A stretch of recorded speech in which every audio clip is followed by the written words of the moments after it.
Chris Cuomo here. Welcome to NewsNation, where right and left come to be reasonable.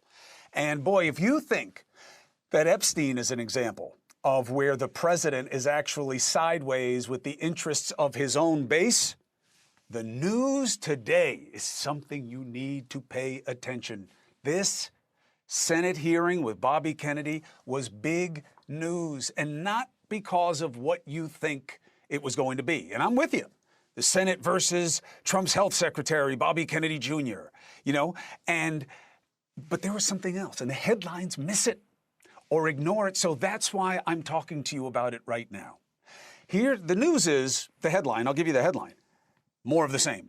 Kennedy went at it with Democrats. The mRNA technology is about continuing the research to be ready for the next flu, influenza, the next pandemic, and you have to do the research. I'm happy to have a detailed discussion with you about it. You're so wrong on your facts. You're interrupting me, and sir, you're a charlatan. That's what you are. You are citing data that you won't produce to the public. You're just you are rejecting You're science. making things up to scare people, and it's a lie. I never promised that I was going to recommend products with which there is no indication. When you said, and I know you've taken $855,000 from pharmaceutical companies, Senator. Did you hold up a big sign saying that you were lying? Okay, now look, this is what you should have expected. The Democrats have decided they've got to be full frontal against this administration. And I understand it. I think inept is enough. Evil, too much. But that said, I found many of the lines of questioning from the left legitimate. At the same time, Secretary Kennedy polls higher than any other cabinet secretary because of what you just saw. He goes back at his old team in a way that pleases the right. Now, that's how we got here, which is a place that sucks. It is a place of opposition as a legitimate position of no progress. But there was something else that we don't see. The heat coming at Secretary Kennedy was not just from the left. Agree with me that the president deserves a Nobel Prize for Operation Warp Speed? Yeah, absolutely, Senator. It surprises me that you think so highly of Operation Warp Speed when, as an attorney, you attempted to restrict access. I can't conclude from the discussion today where you are on warp speed. Was it good? Was it bad? Were there things that worked? Were there things that didn't work? In your confirmation hearings, you promised to uphold the highest standards for vaccines. Since then, I've grown deeply concerned. For all their fringe anti-vax, especially anti-COVID vaccine, and there's good and bad reason for that, the majority respects science. Science is not Hunter's laptop. It is not trans sports. It's not something that can be wildly exaggerated for the extreme play to the fringe, which works in social media. But there is a perversity, an extremism, a fundamentalism that it is feeding, which is why we're seeing more violence. But it doesn't play to the majority. Even MAGA men and women in office do not want to go home and defend wiping vaccines and research that they know helps make us a less sick society. They know that. They don't want to have to own the opposite of that truth. To me, this is proof that all is not lost. There is truth, and more importantly, there is still respect for the process of ascertaining truth. All the time? No. Enough of the time? No. But it is not dead either. And I think the data proves my premise, okay? For all the noise, science is an 80-20 issue. You know how we talk about those here? You know, this is a big majority issue. Most of us are on the same side, okay? Trump usually has a great feel for this, and I think he does here too, but he's stuck. Because his feel is telling him that the way to go is not the way his base wants him to go. And if you think Epstein was proof of that, this is 100 times that, except this time he's right. On Epstein, he was wrong. Now, in favor of respecting what scientists say, not Rogan, okay, that's where the majority is. The Florida Surgeon General saying no vaccine mandates are necessary. That made O'Reilly wince, okay? That's only embraced by the extreme on the right. People believe in proof, but as my friend Yohir just said perfectly, science and trust have to go hand in hand, okay? And on vaccines, We know they work. That's why at the hearing today, Kennedy was in an awkward position at one point. He had to defend that he agreed that the president should get the Nobel Prize for Operation Warp Speed, but at the same time, he has been a significant critic of what came out of the same operation. You see what I'm saying? My fellow philosophers, this is a political paradox. And my recommendation to the President of the United States, and I'm sure that matters, follow the people, Mr. President. Follow the people. You got a good nose for this. 80% of Americans support vaccines for kids. Not the COVID vaccine, but the idea that you get rid of all of them is the ultimate baby in bathwater metaphor. 70% of Republicans say the same thing. 68, 70, whatever. There's an MOE, right? Why? Because vaccines work, duh. The problem is not that all MAGA are extreme. That's not true. But all extreme are in MAGA when it comes to this issue. The left's got its own extreme. Trump has to make a choice. And his choice should please those who are reasonable and even those on the reasonable part of the left. The post that only I seem to care about, where the president demanded debate on the vaccine, the COVID vaccine data, that's the proof that he is with the righteous on this one. The president's proclivity for choosing his own interests will work for the common concern here. Be on the right side of this 80-20, Mr. President. And it's on the side of science. You got to prove it. You got to show it. You want to test the COVID vaccine against, go ahead. Go ahead. Let's get it. More data. Let's do it.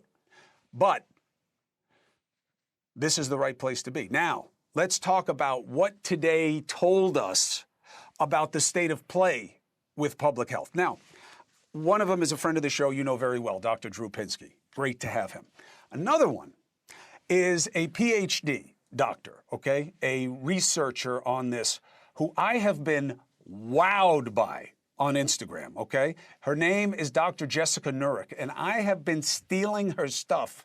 Did I say that out loud? I have been stealing her stuff and analyses for a long time, Drew, because there's a real intelligence to it. Doc, it's good to have you here.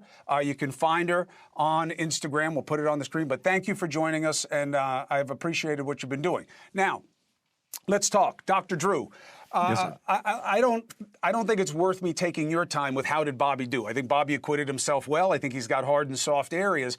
But what do you make of the premise that there were central concerns that were reflected by both sides today? I saw nothing but confusion on the part of our representatives about how healthcare works and what the federal government relationship is to the healthcare system. Public health is not healthcare.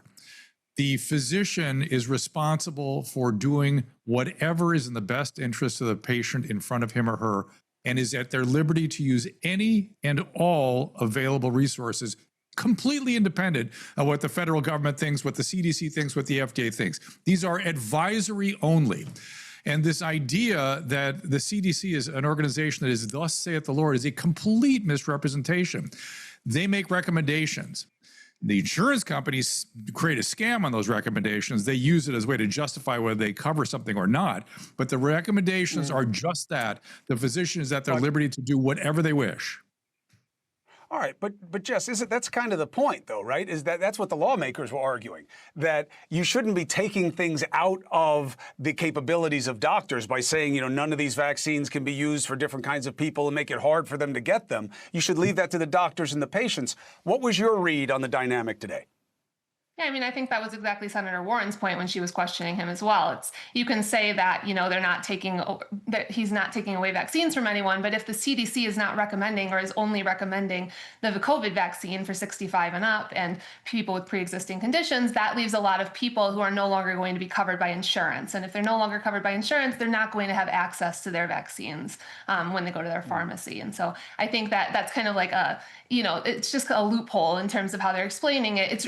It's removing access from people when the CDC makes those recommendations. Or a small sliver. Medicare still covers it, Medi-Cal still covers it, and you can appeal to the insurance company. And if your physician is motivated, he or she can get that coverage. The vaccine is available. We're talking about the healthcare system. Nobody And I mean, nobody is talking about taking options away from physicians. What is available to us is literally anything we wish to use on behalf of the patient, including any and all available vaccines. But Drew, the question is, I get what you're saying about the agency dynamic here and the big brother dynamic. Okay, fine. But don't you think that the real battle that you're seeing on the right and the left is that, hey, you guys don't want people to believe anything but what you suggest in the moment. And when it comes to vaccines, we have something called science. There are things that are known that are not a matter of opinion, and those should stand. And on the extreme, Maha tends to put everything in the same bucket. I don't know about extremes. All I know is that we didn't have the data to recommend the boosters, not the Alpha and Delta, the booster to 6-month-olds. We just don't have it. And also, why are we giving hepatitis B to 1-day-olds? There's just no data to support that. I don't know what we're doing. Once they explain that, once we have the data, well, now we're back in the scientific realm where we can trust the material being published. But as it is, the public has lost trust. You are right. The truth is meaningful, and science is an attempt to get at an approximation of the truth without any ideology, without any politics, without any encumbrances of pharmaceutical company or finances. And the problem is there's been a hand on the scale for quite some time, and things have been done that literally don't make sense, including recommending a vaccine for which they can get it if a family wants to get that vaccine, they should. But recommending it because based on available data, we don't have it. I boost all my 65-year-olds plus. Absolutely. The data's there. You're talking just about the COVID vaccine. You're talking about the COVID vaccine, and that's one issue, but I'm just saying they all get thrown in the same bucket. You have the guy in Florida standing up and saying, no vaccines are going to be recommended, none. Chris, he said no mandates. Do you have the bioethical? He said they're not going to be required. Drew, hold on, Drew.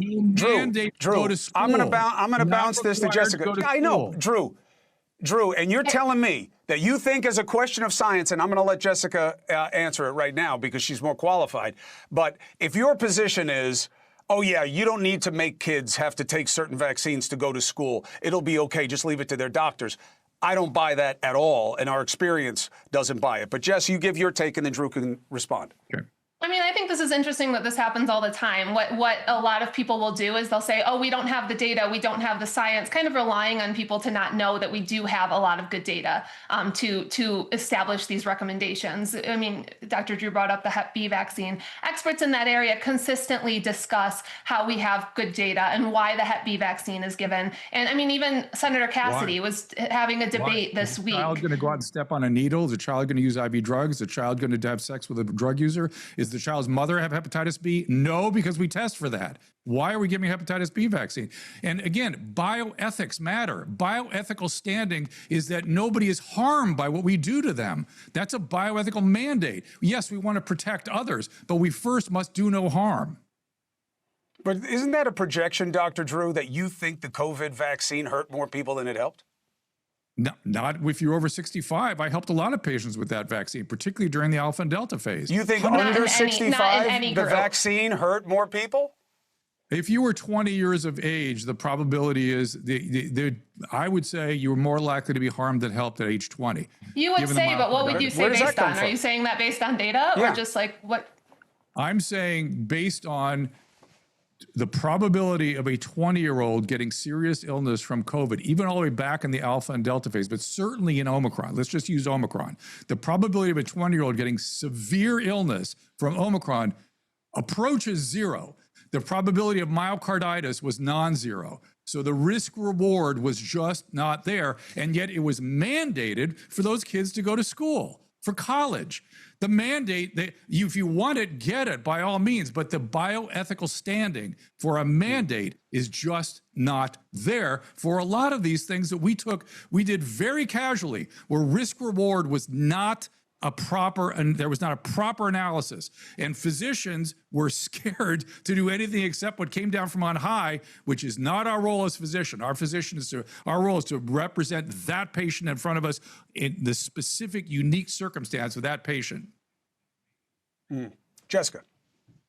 Yeah, I just, if this were the case, you would see major medical organizations coming out defending Dr. Drew's position. You would see scientists in these areas coming out defending Dr. Drew's position, and you do not see that. You see them coming out against everything that's going on at HHS right now and against what RFK Jr. is doing, particularly at the CDC. And so, I just think that we should we should look at the data and we should listen to the experts in these areas versus a few people on kind of the fringe calling them out. Remember, myocarditis of a 20-year-old was called mild. Myocarditis is a dreadful illness. It could lead to a need for cardiac transplant. It's a horrible illness.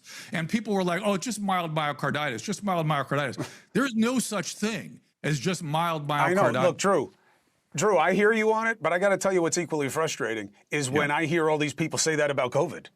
COVID's just a cold. More people die from the flu. Especially from a guy who went through what I went through, right? And so did you. But that was Alpha and Delta. That was a different illness. Don't get your head stuck in Alpha and Delta. I know, but they said it then too. Well, that was a bad illness. I had it too, and I still have cardiac. Yeah, we both know. Terrible. And I tried to get the vaccine, and they would. It was a mess anyway. But I couldn't get the vaccine because I didn't meet the right profile in California when they were early administration of that vaccine. I got COVID trying to get the vaccine. But in any event, it was a terrible illness. And I got to tell you, I followed it, and I'm so happy you got better. I followed it. I wanted you to get well, and I said it, and I'm so glad that we have you and that you're strong as ever. You too. But at the point I'm trying to make is that we need to not centralize authority, and physicians need to be at their liberty to make their decision and consider risk-reward, which is a complicated decision. Every decision we make involves risk-reward, and we have to sit and think about what's best for that patient, whatever we do, whether it's a vaccine or a medication or even talking to them. All of this involves risk. And unless we can prove that the reward we're going to get is substantially more than the risk, we shouldn't be doing these things. Right. That's all. I'm with you, Drew, and you can have your opinion. But Jessica, last point to you. It's about who gets to recommend to the rest of us what seems to make sense on the data. Myocarditis, we can talk about it, but the data that I've seen shows that risk of getting it from COVID was greater than from the vaccine, but it becomes a weaponized point. Where do you think this should rest, and do you think we're moving towards it or away where we need to be, Jessica? I think that I agree that doctors should be making decisions, but the CDC is making recommendations that are then going to have consequences, right? And so whether insurance companies are going to cover things. And so if we're taking that choice away and insurance companies are no longer going to cover it, and many people in this country will no longer be able to have access to that in the same way, and certainly won't get it if they have to pay out of pocket, I think that's the issue here, right? If we want to give physicians choice, then continue covering it so that people can have choice with their physician. Chris, the trust issue then becomes, are they going to abuse the access? Go ahead, Dr. Drew. I taught through the Department of Psychiatry and Medicine for almost 20 years, and here are words that never came out of my mouth. What does the CDC tell you to do? What does the FDA tell you to do? I might say, what's the data from the CDC? But they're not involved in medical decision-making. And public health is a separate thing from healthcare, and it's been running amok lately a bit. I get it, but we need both. We need both. Dr. Drew, thank you very much for being here. Jessica, Dr. Jessica, great to have you. The last name is Knurick. And you can find Jessica Knurick on Instagram, and I think she's got a lot of intelligent takes. Thank you for being here. I hope you come back again. I'll see you online. Thanks for having me, Chris. All right, 4 minutes and 35 seconds. Look, again, disagree, fine. How you disagree is everything. I kept that going because I thought it was really interesting. And I think that this is going to be a big dividing line. I'm telling you, I said it when the Post came out. The president wanting a debate about the COVID vaccine is a step away from his base, not toward it. Now, the administration also has made a habit of giving access to conservative podcasters. One of the reasons that the Epstein thing won't go away is because they made those people they gave those folders to look like fools. Benny Johnson is at the top of the list, not of fools, of favored digital presidents on the right. How does he see the divide on this issue? This is a great subject for this. He was also the subject of a nasty Times article. What does he think?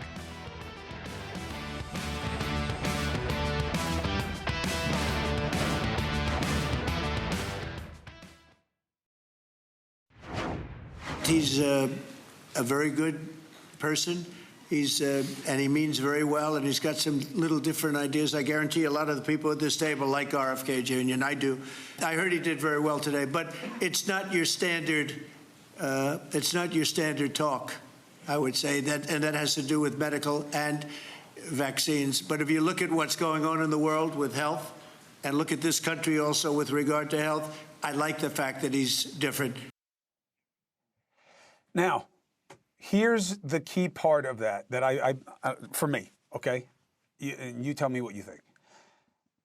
It's not your standard talk because it's medical. I'm telling you, this is him. This is the president saying, I can't go where MAGA Maha goes on this. I'm not doing it. Operation Warp Speed was my signature achievement during the pandemic. It saved a lot of people, and I should get a Nobel Peace Prize for it. That's his position. You cannot embrace the extreme of MAGA about vaccines and their kind of susceptibility to skepticism at the same time. That's what that part of it means. It's not your standard talk. Meaning what? That Trump is fine with the standard talk as a politician of, yeah, where you lie and they lie and we see which lies win.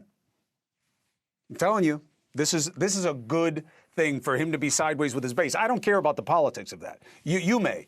I don't care. And certainly that's why the left will like it. I like it because it shows you can still be reasonable. There can be reasonable outcomes, okay? So that was, again, because of this big news that we had today with what happened in this Senate hearing with Bobby. Now, I'm telling you, the president said, I want all the data out. How does this hit MAGA? What does this mean? Benny Johnson, okay? Conservative podcaster, big following, okay? Consistent here, more than 10 million social media followers, relevant to the White House. Benny, thanks for coming back. Good to see you again. Thank you, Chris. It's an honor. So, what did today mean to you? And from what I've said thus far, does any of it nauseate you?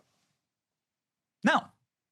Well, President Trump is sticking with his man. President Trump is sticking with the vision that he laid forward, the movement that he forged with the two greatest political dynasties in American history, the Trumps and the Kennedys, uniting to create the MAHA movement. Make America Healthy Again is the single most unifying and important movement, arguably, in our country's modern history. Because you can't have America first if America's dead or sick and on their deathbed. And so this is the single most important factor for your children and for mine, for the future of this country, is having a country that is healthy both spiritually and physically, and that can carry forward. Now, Benny, you're in Florida. You know, I'm not here to dox you, God forbid. We all deal with enough of that BS. I'm here to help make it better, not worse. But you got young kids. They're going to Florida schools. You or the wife have any concerns that now you're going to have families who don't have to get their kids vaccinated the way others are, and your kids may be exposed to things? There's no question in the data that the vaccines have made us a more healthy population when it comes to those kids early on in school. Do you have a concern? So 2 points on this. One, my kids are homeschooled, so no, I don't. And then 2, parental choice is the cornerstone of any functional society. You make choices for your children all the time. What food they eat, what parks they play on, what toys they use, what movies they watch. Sometimes those decisions are bad. Maybe that's my opinion.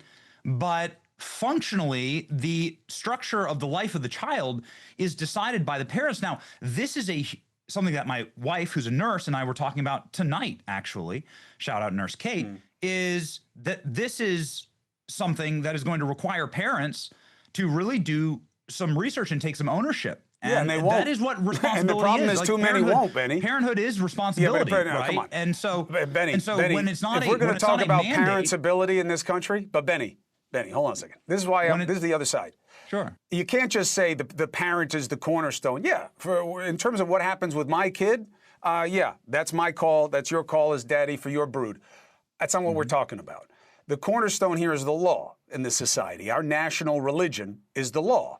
And the reason that it evolved where it is, now you can argue too many vaccines, how many vaccines, look at it again, show us the data again. Sure. Fine. But you are not the last word, okay? The authority having jurisdiction is the last word about what it takes to go to a public school. You can homeschool, but these recommendations evolve because you don't get to decide whether my kids get sick or not, only your kids. Chris, are you arguing for vaccine laws mandated by force? No, don't exaggerate it for effect. I'm arguing for what we have right now, Benny. I'm not saying I'm going to punch you in the face if you don't vaccinate your kids. I'm saying the standard is what it is for a reason. Or use a giant swab to get me. If I hit you with that Q-tip, I would knock you unconscious. I want you to know that. With that little neck. I'm against I'm against mandates like this, and I'm for parental choice. And I believe you agree with that. In fact, last time that we spoke, Chris, on your podcast, you were so proud, and it went viral actually on my page on X, you talking about how you choose to defend your family with firearms and how you shoot shotguns with your son, and you enjoy that, and that's something that you're proud to teach not only your sons, but your daughters. And that is your choice in order to defend your child in a dangerous world. And every parent deserves that choice. And parents shouldn't be mandated into vaccines that they have either religious exemptions for or whatever their ethical reason. And they also shouldn't be mandated to either own a firearm or not own a firearm. I know, but right? Benny, I think that also would be. But I don't teach my kids. You're making a choice for how to defend your family, and that's an honorable. I find it to be a very honorable choice, actually. Benny, I'm with you, but we got to keep the context straight, okay? I am not saying there's no right to bear arms. I'm saying that I don't teach my kid to use the shotgun to shoot someone when he doesn't like something about them. And even if I did teach him to do that, society rejects it. That's my point. You may not like the laws, and this is what got me in trouble with so many MAGA folk, pre-MAGA, but during the pandemic. I didn't say you're stupid not to take the vaccine. I said you're stupid to think you cannot take the vaccine and go where the government tells you you can't go unless you're vaccinated. That's stupid. And there's a distinction here. I'm not saying you don't get to choose for you. I think what we saw at that hearing today, and where the president is not with you on the MAGA side, is he believes in Operation Warp Speed. He believes the data shows that the COVID vaccine was much more good than bad. And that's why he called for the debate. And that's not where you guys are. So how do you embrace him when he doesn't embrace that? Nobody's removing vaccines. Nobody's removing vaccines from the shelves. You can still go out and get a COVID vaccine. You can get as many as you want. I think they're on booster number 26789, ampersand 71 up emoji. And so go for it, man. Like, get as many as you want. That's COVID. What we're saying is that the you're going to need prescriptions. And I'm saying the mandates but when you are ask for moral. prescriptions, As far as I know, I got you on the mandate part. I got you on the mandate part, but it talks about what we're talking about, taken Benny. off the market. You can get as many vaccines as you'd like, straight up the wazoo. It's just your choice. And I think but Benny, again, and you know this is the way our society functions. This is the whole state of nature versus society argument in political philosophy. That I'm not saying you don't get to choose. I'm saying that when there is a standard, which is these are the vaccines that the kid needs when they're going to be around kids so you don't make them sick. You want to get sick, you want to risk it, go ahead. God bless. I hope it works out well. I hope you never needed any of them. Sure. This is different. You're saying you should get to choose. You do for you. But there is a standard of the community's safety as well, which may be at odds with your own. And that is what is happening with you and Trump right now. Trump's not saying parents don't get to decide. He's saying the COVID vaccine wasn't poison. Vaccines work, and the rules make sense, and they should not go away. And that is not what is being argued within MAGA. You're saying that kids who don't get the vaccines may make other kids sick. And my question to you, Chris, is what about people who get sick from the vaccines? Well, where's their advocacy? I think the numbers are much, much, much, much lower than the risk of the illnesses themselves. But that's why I thought it was very interesting today. I give you the last word, Benny, and I appreciate you being here. Sure. Well, if this is the last word and this is the last thing I have to say, it's quite simple. spent an entire week fighting for our family. I know we didn't get a chance to talk about the New York Times hit job on my family, but I wanted to tell you that you have 3 brand new viewers today, and those are my my 2 little oldest girls and my wife who are watching right now. So I wanted to shout out my daughter Eloise and Juliet and say, you know what? We love you, and Daddy will always fight for your freedoms and fight for you. Benny, you are welcome to make the case here. And was that for me? Don't let everybody know how you feel about me, Benny. It's going to make them feel like you're not being a fair broker. Oh, I thought it was me. I'm sorry, Benny. I'll just tell you this. You've had a lot of success, and you signed up for this. I'm not saying what happened in the Times is fair, but this is what we signed up for, Benny. That's right. They come, they come for you, right, wrong, and otherwise. That's what comes with the upside. You got the upside, you're getting this too. Benny, you're always welcome here to make the case. Best to you and the family. That's why I'm proud you're a firearm owner, a proud firearm owner, Chris Cuomo. Well done. Yeah, don't make me prove it to you, Benny. Don't make me prove it. Defending our families I'll talk to you. in our own way. Yeah, that's right. Godspeed, Chris. Take care. 4 minutes and 30 seconds. Look, again, I'm telling you, conversation is the cure. You don't have to agree. You can disagree. Okay, we disagree. How you disagree matters. That's strength. Blah, blah, blah. Don't talk to the other side. That's weakness. Okay? Now, let's do a little left-right on this and see if we can get to something reasonable. Next.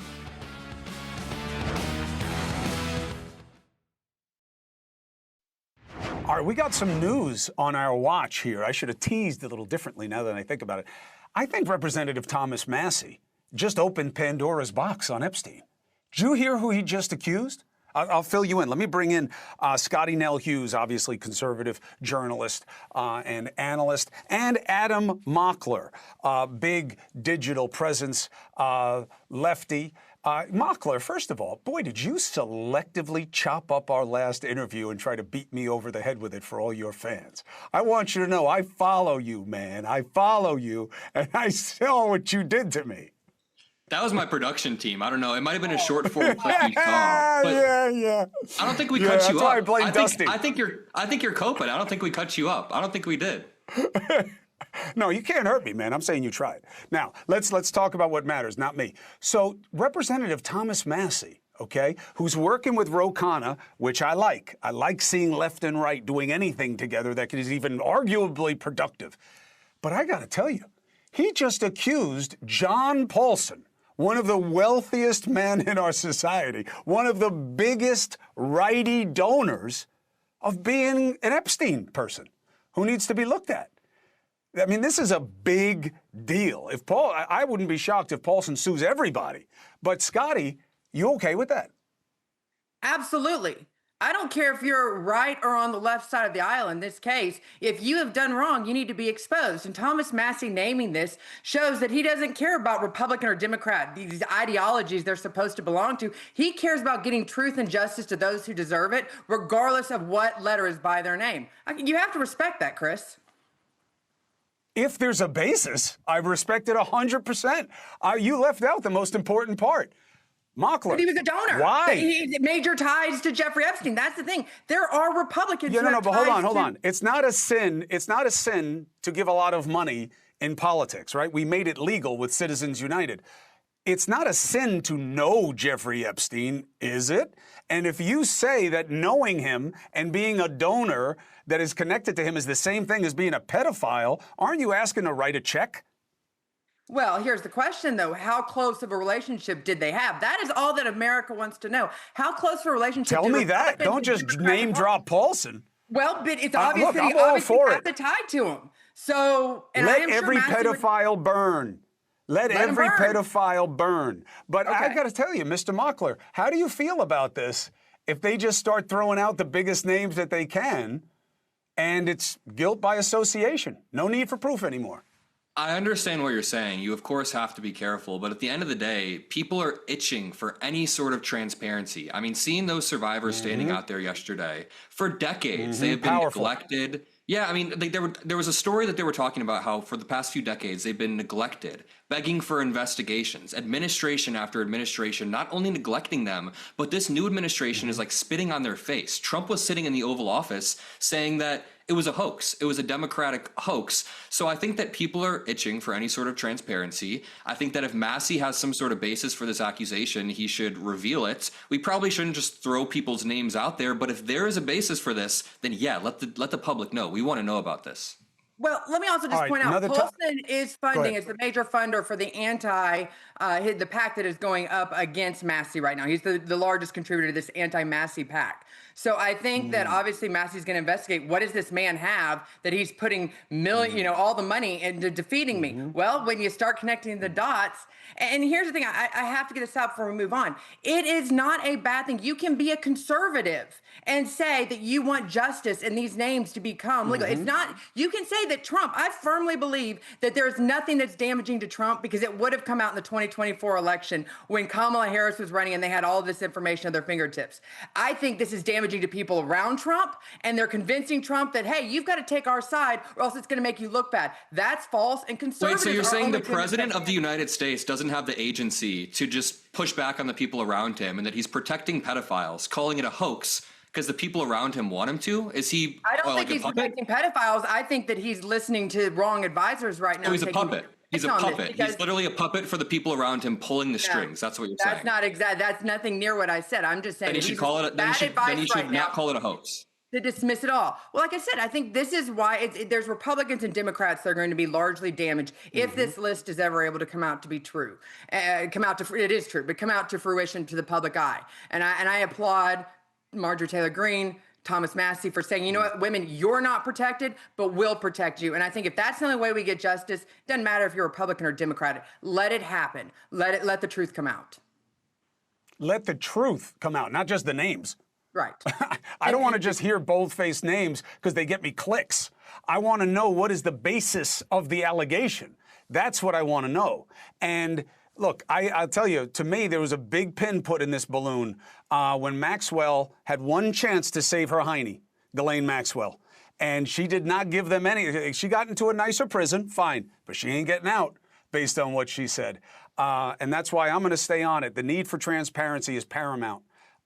We just got to make sure we don't flex too much in the opposite direction. All right, I'm going to jump. Mr. Mockler, you're always welcome here. Appreciate your perspective. Scottie Nell Hughes, you ain't bad. And I'll tell you what, you're not just an opinion because you gave us news about why Massie has a concern for Paulson, because he's running money against him. Now, as you said, why is Paulson running money against me? Maybe he's got something to hide. Or I'm going to smear Paulson because he's running money against me. Only the proof will distinguish which one of those two is true.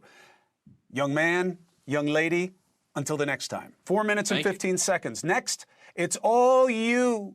Have your say. What do you want to ask? What do you want to know about Dusty's hair? Yeah, it's a wig. 844-968-7720. Not mine, natural.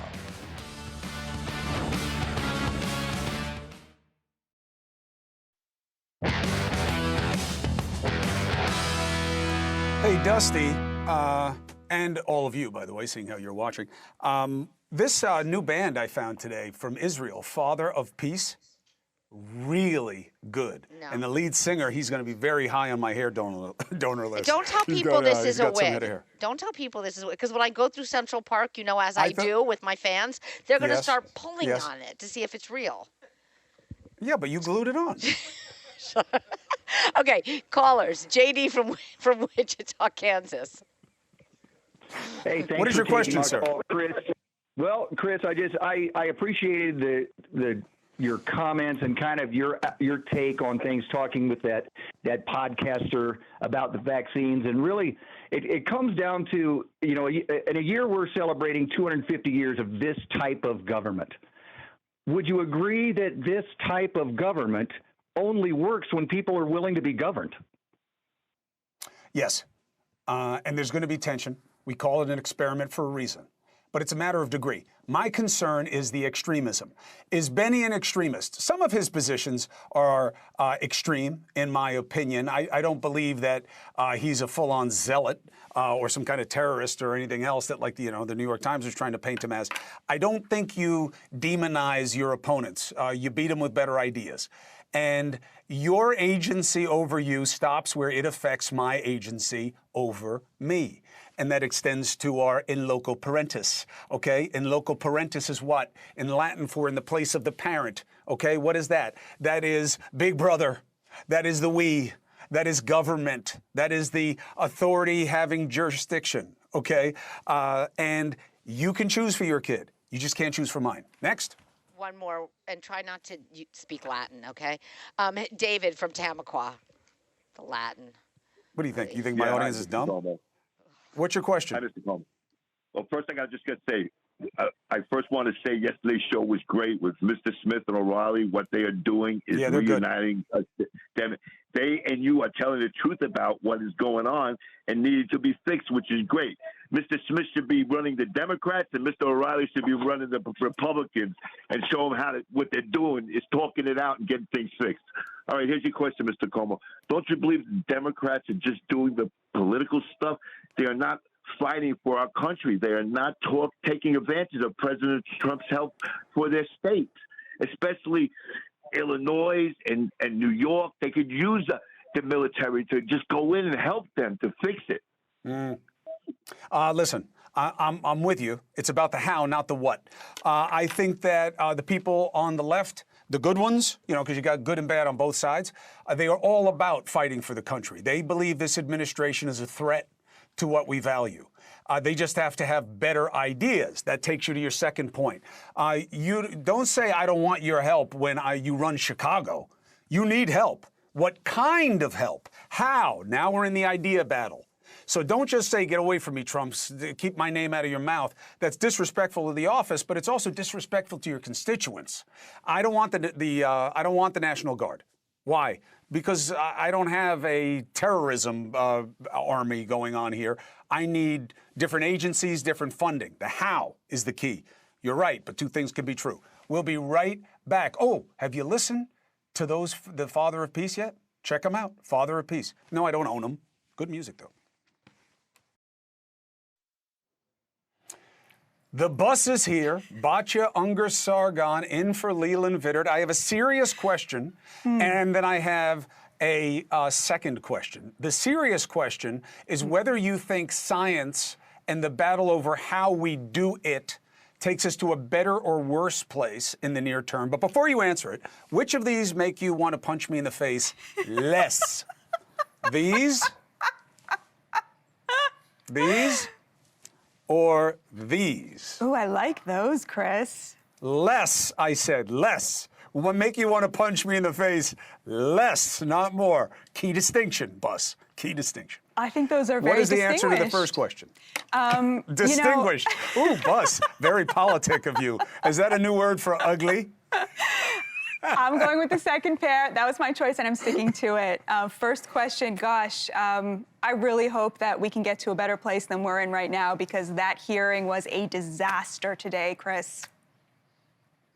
Tough stuff. But you saw on display what the Democrats think they need to do and what what Secretary Kennedy does that makes him the most popular member of Trump's cabinet.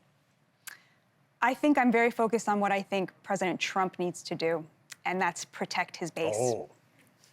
Oh, let's hear it. You got it, Chris. Thanks so much.